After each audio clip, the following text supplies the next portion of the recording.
മലയാളത്തിലെ ഏറ്റവും ഉയർന്ന പ്രതിഫലം വാങ്ങുന്നത് മോഹൻലാലാണ്. ജനതാ ഗാരേജ് എന്ന ചിത്രത്തിലൂടെ തെലുങ്കിലുണ്ടായ സ്വീകാര്യതയും പുലിമുരുകൻ എന്ന സിനിമയുടെ വിജയവും മോഹൻലാലിന്റെ പ്രതിഫലം കുത്തനെ ഉയർത്തിയിട്ടുണ്ട്. 2015-ൽ 3 കോടിയായിരുന്നു മോഹൻലാലിന്റെ പ്രതിഫലം. ഇതിൽ 70% മുൻകൂറായി നൽകണം. ജനതാ ഗാരേജിനും പുലിമുരുകനും പിന്നാലെ മോഹൻലാൽ തമിഴ് തെലുങ്ക് സിനിമകൾക്ക് 8 കോടിയും മലയാളം പ്രൊജക്ടുകൾക്ക് 4 മുതൽ 5 കോടി വരെയുമാണ് ചാർജ് ഈടാക്കുന്നത്. ബിഗ് ബജറ്റ് ചിത്രമാണെങ്കിൽ 5 കോടിയാണ്. സമീപ വർഷങ്ങളിൽ വമ്പൻ ഹിറ്റുകൾ കൂട്ടിനില്ലാത്ത മമ്മൂട്ടിയുടെ പ്രതിഫലം 2.5 കോടി രൂപയാണ്. ഭാസ്കർ ദ റാസ്കൽ വിജയമായതിന് പിന്നാലെ മമ്മൂട്ടി പ്രതിഫലം 2.5 കോടിയായി ഉയർത്തിയതായിരുന്നു. 2017-ൽ വമ്പൻ പ്രൊജക്ടുകളിൽ കരാർ ചെയ്തിരിക്കുന്ന മമ്മൂട്ടിക്ക് 50 കോടി പിന്നിട്ട വിജയങ്ങളുണ്ടായാൽ പ്രതിഫലം കുത്തനെ ഉയരുമെന്നാണ് കണക്കുകൂട്ടൽ. കഴിഞ്ഞ 15 വർഷത്തെ ബോക്സ് ഓഫീസ് വിജയങ്ങൾ പരിഗണിച്ചാൽ ആഘോഷ സീസണുകളിൽ കൂടുതൽ നേട്ടമുണ്ടാക്കിയ നടനാണ് ദിലീപ്. 2 കോടി പ്രതിഫലമായും ഇതിന് പുറമെ ഓവർസീസ് മധ്യ കേരള വിതരണ അവകാശങ്ങളും ദിലീപ് വാങ്ങാറുണ്ട്.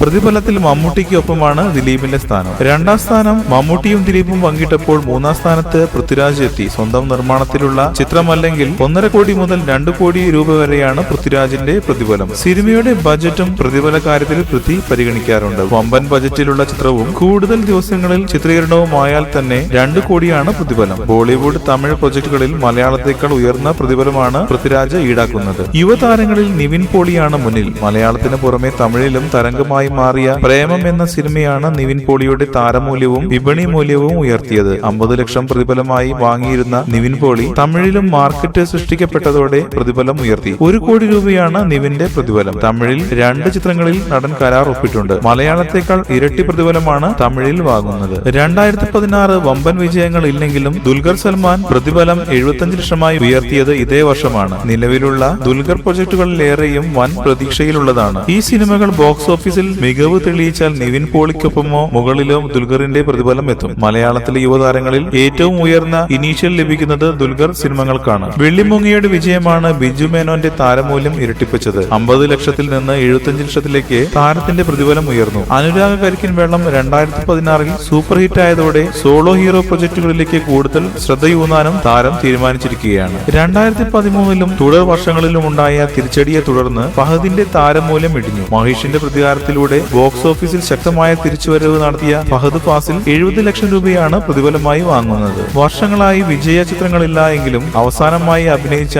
രുദ്രസിംഹാസനം, മൈ ഗോഡ് എന്നീ സിനിമകൾ 70 ലക്ഷത്തിനടുത്താണ് സുരേഷ് ഗോപി പ്രതിഫലമായി വാങ്ങിയത്. തമിഴിൽ ഐ എന്ന സിനിമയിലെ വില്ലൻ വേഷവും താരം പ്രതിഫലം ഉയർത്താനുള്ള കാരണമായി. വൈവിധ്യമുള്ള കഥാപാത്രങ്ങളിലൂടെ തുടർച്ചയായ വർഷങ്ങളിൽ കയ്യടി വാങ്ങിയ നടനാണ് ജയസൂര്യ. ഹിറ്റ് ചാർട്ടിൽ അമർ അക്ബർ അന്തോണിയും പ്രേതവും സുധി വാൽമീകവുമാണ് സമീപകാലത്ത് ഉള്ളത്. 50 മുതൽ 60 ലക്ഷം രൂപയാണ് ജയസൂര്യയുടെ പ്രതിഫലം. 2016-ൽ ഹിറ്റുകളില്ലാത്ത കുഞ്ചാക്കോ ബോബൻ പ്രതിഫലം ഉയർത്തിയിട്ടില്ല. 50 മുതൽ 60 ലക്ഷം രൂപയാണ് കുഞ്ചാക്കോ ബോബൻ സിനിമകൾക്ക് ഈടാക്കുന്നത്. രാജേഷ് പിള്ളയുടെ മരണാർത്ഥമുള്ള രാജേഷ് പിള്ള പ്രൊഡക്ഷൻസിന് വേണ്ടി ടേക്ക് ഓഫ് എന്ന സിനിമയിൽ പ്രതിഫലം വാങ്ങാതെയാണ് താരം അഭിനയിച്ചത്. വർഷങ്ങൾക്ക് ശേഷം തിയേറ്ററുകളിൽ വിജയം കൈവരിച്ച ജയറാം ചിത്രമാണ് ആടുപുലിയാട്ടം. 100% വിജയസാധ്യതയുള്ള സിനിമകളിലാണ് ശ്രദ്ധയെന്ന് പ്രഖ്യാപിച്ച ജയറാം 50 ലക്ഷമാണ് 2 വർഷത്തോളമായി പ്രതിഫലമായി വാങ്ങുന്നത്. അനുരാഗ കരിക്കിൻ വെള്ളം എന്ന സിനിമയുടെ വിജയത്തിന് പിന്നാലെ ഹണിബി സെക്കൻഡിലൂടെ തിരിച്ചുവരവിന് തയ്യാറെടുക്കുകയാണ് ആസിഫ് അലി. 35 ലക്ഷമാണ് ആസിഫിന്റെ പ്രതിഫലം. സ്വഭാവ കഥാപാത്രങ്ങളിൽ നിന്ന് നായകനായി ഉയർന്ന ടൊവിനോ തോമസിന് ഗപി എന്ന ചിത്രമാണ് 2016-ൽ കരിയർ ബ്രേക്ക് നൽകിയത്. 30 ലക്ഷമാണ് ടൊവിനോയുടെ പ്രതിഫലം. മലയാളത്തിൽ സ്റ്റൈൽ, ഒരു മുറൈ വന്ന് പാർത്തായ എന്ന സിനിമകളായിരുന്നു ഉണ്ണി 2016-ൽ അഭിനയിച്ചത്. തെലുങ്കിൽ ജനതാ ഗാരേജിന്റെ വിജയത്തിന് പിന്നാലെ അനുഷ്ക ഷെട്ടിക്കൊപ്പം പുതിയൊരു പ്രൊജക്ടിൽ ഉണ്ണി അഭിനയിക്കുന്നു. ബാമ്രാതി എന്ന് പേരിട്ടിരിക്കുന്ന സിനിമയിൽ ജയറാമാണ് വില്ലൻ. 30 ലക്ഷമാണ് ഉണ്ണി മുകുന്ദന്റെ പ്രതിഫലം. കൂടുതൽ സിനിമാ വാർത്തകൾക്കും വിശേഷങ്ങൾക്കും